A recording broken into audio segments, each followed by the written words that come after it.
Bonjour à tous. Je ne sais pas combien de fois j'ai reçu la question, je veux commencer dans le mode numérique, quel mode devrais-je commencer avec? Okay? C'est une question que je reçois au moins une fois par semaine depuis de nombreuses années. Et il n'y a pas de réponse facile à cette question. Je vais expliquer pourquoi. Pourquoi? Parce que ça dépend, c'est très personnel, dans le sens où la première question que je vais poser aux gens, mais où sont vos amis? S'ils sont actifs en D-Star, mais il faut acheter un D-Star. Sinon, si vous ne connaissez pas personne, bien là, vous pouvez prendre n'importe quel mode. La deuxième question, c'est avant d'acheter l'appareil, un appareil radio, bien, à ce moment-là, il faut se poser la question, quels sont les répéteurs numériques disponibles dans ma région? Si vous achetez un DMR et il n'y a pas de répéteur DMR, sans hotspot, mais vous ne serez pas en mesure de parler à personne. Donc ça, c'est la deuxième question. La troisième, c'est le budget. Naturellement, c'est facile de recommander d'acheter 3 appareils numériques, OK, et d'acheter un hotspot pour faire les 3. Mais c'est quand même assez dispendieux et quand on commence, ben, on ne veut pas nécessairement investir autant d'argent. Ceux qui sont vraiment mordus du numérique vont finir de toute façon par avoir tous les appareils au fil du temps, mais autrement, ça serait irresponsable d'acheter tous les appareils. Par contre, la review d'aujourd'hui, ou l'évaluation, désolé, c'est le OpenSpot 3. Le OpenSpot 3 vient changer un peu cette donne. Déjà dans le passé, le OpenSpot 2, qui était très bien, ça c'est la troisième génération de OpenSpot, on était en mesure de faire du transcodage entre le C4FM et le DMR. Le C4FM étant le mode numérique de Yaesu System Fusion. Vous voyez ici, j'ai un radio DMR, un radio D-Star et un radio C4FM de Yaesu. Les 3 appareils ici ont un microprocesseur, un chip, un microchip à l'intérieur, qui s'appelle un AMBE, okay? C'est ce qu'on appelle en anglais un vocoder, donc c'est un encodeur numérique de la voix ou de l'audio, si vous voulez. Et cet encodeur-là, ben, SharkRF, dans le OpenSpot 3, l'ont intégré à l'intérieur de leur hotspot, ce qui fait en sorte que vous êtes capable de convertir n'importe quel mode à partir de n'importe quel mode. C'est-à-dire, vous pouvez faire du D-Star avec un radio C4FM et du C4FM avec un radio D-Star, okay? Etc. Avec le DMR, même chose. Donc, ça vous évite d'acheter plusieurs radios pour commencer et ça vous permet d'explorer tous les modes numériques. Et l'avantage de l'avoir au niveau du boîtier physique ou vraiment physiquement à l'intérieur de l'appareil, c'est que le transcodage est parfait. Ce n'est pas une émulation au niveau du logiciel qui vient travailler la trame, qui peut causer certains artifices dans l'audio.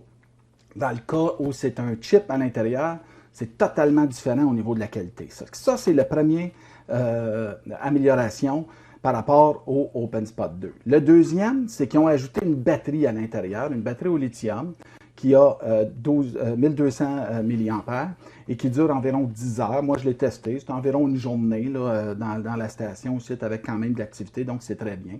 Et ça permet aussi de le transporter, puis de pouvoir le brancher, pas obligé de le brancher, mais de le transporter dans sa poche, par exemple, avec votre cellulaire, prendre une marche et d'être capable de parler, si vous voulez, avec votre radio en utilisant l'Internet. Donc, c'est assez, quand même assez, excusez l'expression, mais c'est flyé un peu.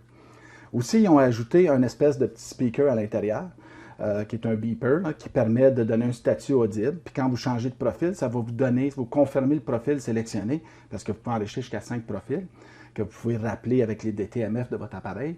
Et ça va vous le dire en code Morse, quel profil vous avez, vous confirmez quel profil vous avez sélectionné. Fait que c'est une autre amélioration. Fait qu'on voit aussi, c'est un peu ce qui explique la différence en taille entre les deux appareils.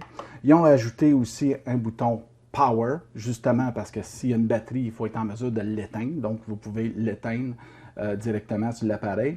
Pour le reste, ça fonctionne comme le OpenSpot 2, c'est-à-dire vous êtes en mesure de le mettre en mode AP au niveau du Wi-Fi, vous connectez dessus, utilisez n'importe quelle interface web comme votre cellulaire et allez vous connecter et configurer n'importe quel réseau Wi-Fi que vous avez accès à l'intérieur. Et vous pouvez stocker jusqu'à 5 réseaux comme ça et ça vous permet à ce moment-là, il va se connecter sur celui qui est disponible, qui est le plus près pour le faire fonctionner. Donc, à la maison, il fonctionne. Vous l'emmenez dans la voiture, vous mettez votre téléphone en tethering ou vous partagez la connexion Wi-Fi avec votre téléphone et vous serez en mesure de vous connecter directement en l'allumant. Et ça s'allume aussi vite que l'autre. En moins de 10 secondes, vous êtes prêt à transmettre.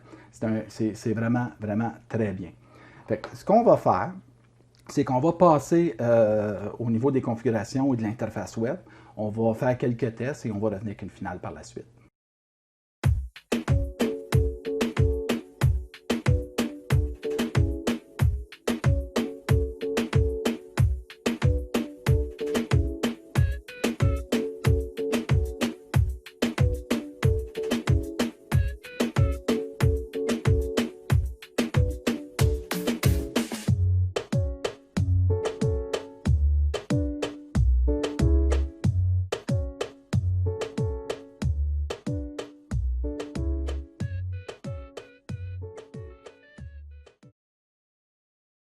Lorsque vous accédez à l'interface web du OpenSpot 3, vous allez constater la batterie ici, l'indicateur de batterie qui vous donne la charge restante. Vous pouvez cliquer dessus, ici ça vous donne le statut plus en bas.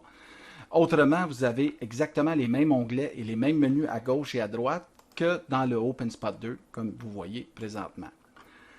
Ce qu'on a aussi, c'est exactement le même concept que les anciens, que les prédécesseurs au niveau de l'OpenSpot. Vous avez également le mode avancé que vous pouvez activer comme ceci, okay, qui vous donne plus d'options dans chacun des onglets. Voilà. Si vous allez dans l'onglet connecteur, vous voyez ici que je suis en mode fusion, donc en Yaesu System Fusion. C'est 4FM qu'on va faire référence. Je suis connecté sur le FCS 003.000, sur le port 00. Si on va en mode avancé, vous allez voir qu'il y a FCS 03 Reflector. Okay?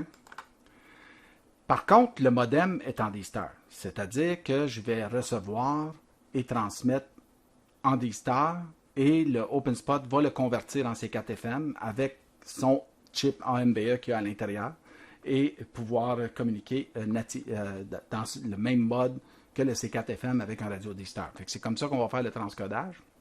On va faire la démonstration tout de suite après. Vous avez des configs ici pour le modem. Vous avez des configurations pour plus avancées, si vous voulez, pour les profils. Donc, vous pouvez avoir 5 profils en mémoire que vous pouvez rappeler avec des DTMS. En mode avancé, vous avez également d'autres configurations pour le transcodage. Vous pouvez ajuster, entre autres, les dB. Vous avez en mode avancé également les réseaux que vous avez programmés dans l'OpenSpot. Vous pouvez en programmer jusqu'à 5 réseaux Wi-Fi. Aussitôt que vous appuyez plus de 3 secondes sur le bouton Wi-Fi, il va se mettre en mode AP. Vous connectez dessus et via l'interface web. Vous pouvez scanner les réseaux Wi-Fi et vous connecter directement dessus.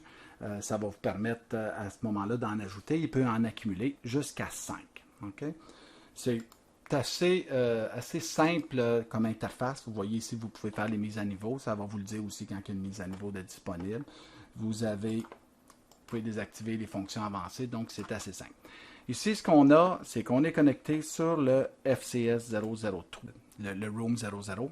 Le modem est en D-Star. Vous voyez ici à ma droite le radio Kenwood qui est en mode DV ou en D-Star à 433.275, donc à la fréquence du OpenSpot 3 que vous voyez ici. Et de l'autre côté, on a le OpenSpot 2 qui est, tant qu'à lui, en mode... Attendez un instant, je vais activer Advanced pour qu'on voit le réflecteur. Okay, qui est en mode C4FM nativement à la fréquence de 434.325. Et vous voyez le FT70DR de Yaesu ici qui est en mode Digital Narrow. Donc, on va faire un test. Les volumes, ils sont bas, mais c'est vraiment pour vous faire une démonstration du transcodage de C4FM à D-Star.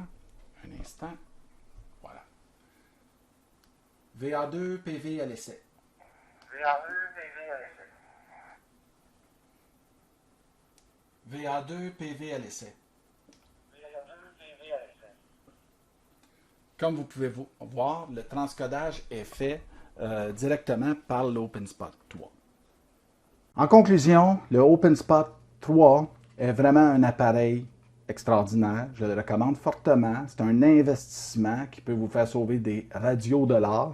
Okay? Si vous n'avez qu'un seul radio et si vous débutez en radio amateur, si vous avez un mode numérique à choisir, mais ça va être plus facile. Même en DMR, programmer un hotspot, c'est vraiment plus simple que programmer un répéteur. C'est toujours la même chose. Donc, ça vous permet d'accéder rapidement à des communications numériques et surtout de rencontrer des gens pour vous aider à poursuivre votre développement de connaissances au niveau du numérique. Et le OpenSpot 3 est vraiment tout à fait approprié et c'est vraiment un investissement pour votre station. Sur ce, je vous dis 73 et à bientôt.